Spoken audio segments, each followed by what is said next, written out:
So ayan, magandang araw. Lumipat na naman tayo ng area. Ang focus sana namin ay tilapia. Nakakita kami ng mga kawan ng kabase. Ito kasing kabase na ito, napasarap ito pinirito.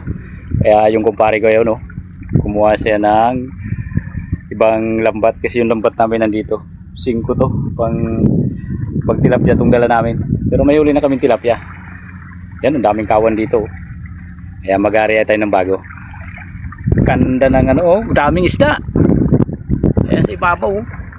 Yun lang kasi makita kasi medyo malayo tayo sa yan, magalaw, daming kawan. Sigurado na to, pang ulam na talaga to. Napakaganda rito. Nandito tayo sa may harap ng reclamation area ng Manila Bay. Malapit na naman tayo sa MUA. So ayan yung MUA, papakita ko sa inyo. Ayan, malapit na naman tayo. Ngayon lang naman tayo dito nakapunta.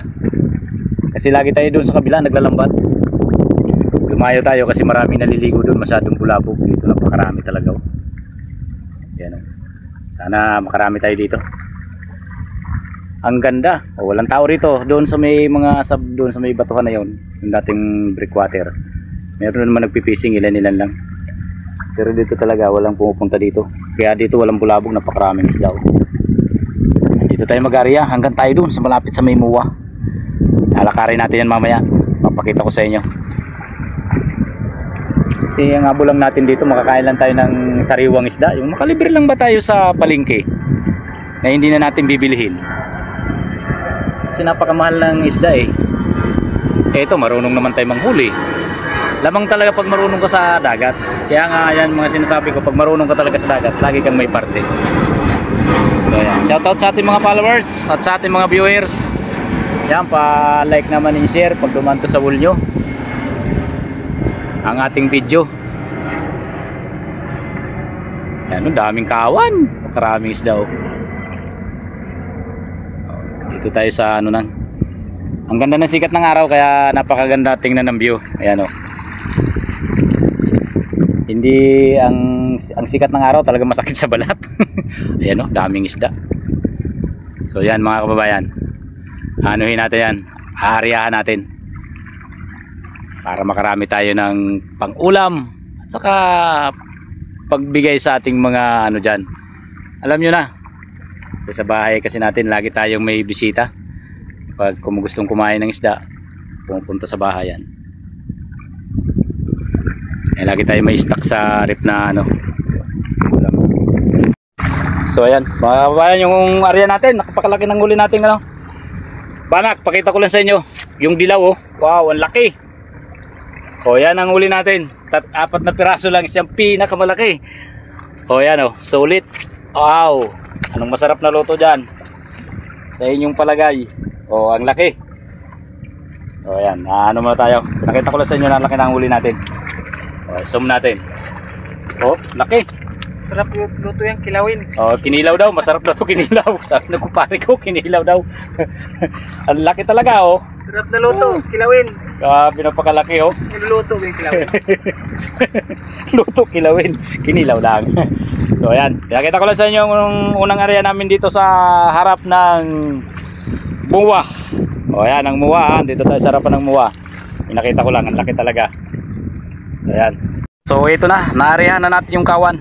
Ito, nasa pool talaga natin. Ang dami na naman nating huling pangulam. Diyos ko po, talaga grabe, sulit. Siguro ito nasa mga mahigit, itong timba namin ito, punong-puno talaga to. So ayan, dito na tayo. Naarehan na natin kanina yung kawan na tinitingnan natin. Kasi nagpalit tayo ng lambat. Ito, ang dami. Sulit. Dito lang tayo. Yan andyan yung MUA. Yan, sulit yung huli natin. Napakarami talaga nating huling isda. Dito kasi napapansin nyo, marami ng puno. Ayan yung mga bakaw. Kita nyo yung mga bakaw na yan. Dito ang ganda rito. Saka walang taong pumupunta dito. Halos kaming dalawa lang. Nung nakikita nyo sa unang mga vlog natin, marami tayong kasama. Pero dito kaming dalawa lang. Ayan, maraming bakaw dito. Ito, nakikita yung mga puno na to. So, ipakita ko sa inyo. Ito naman yung huli talaga natin. So ayan, comment kayo dyan kung ano ang masarap na luto dyan sa nakakilala ng isda na to. Pero ang masarap daw talaga dito, kinilaw na linuto. Ang dami talaga oh. So maghihimay muna pala nga tayo. Simulan talaga tayong cameraman. Super bright na naman. Mahirap talaga pag wala kang cameraman eh. Yan, pinakita ko lang sa inyo, grabe talaga. Ang mula dulo hanggang Pataw. Yan o. Hihimay muna tayo. Eto na, natanggal na natin sa lambat ang ating huli. Ayan, napakarami. Oh, kita nyo naman ang napitas nating huli natin sa lambat. So ayan mga kababayan, napakarami. Tapos meron na tayo sa timba.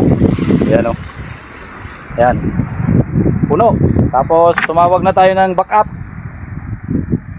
Ayan, may dalawa ng parating. Ayun o, naglalakad.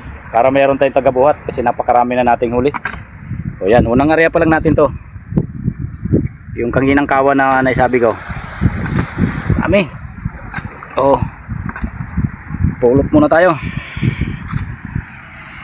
Napakarami talaga oh. Maraming isda. Salamat sa biyaya na naman. Ito, sulit na to ng pangulam ng pampamilya talaga. Ganito lang dito sa Manila, be. Masipag ka lang mangisda. Hindi ka mawawala ng ulam. Ayan na. Diyan na yung backup namin, tagabuhat. So ayan na, parating na yung backup natin na tagabuhat.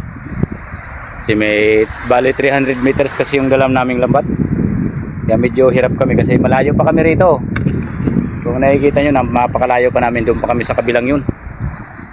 Matagal na rin tayo hindi nakapunta dito. Siguro kung nasa mga kulang-kulang ano, 1 year ata.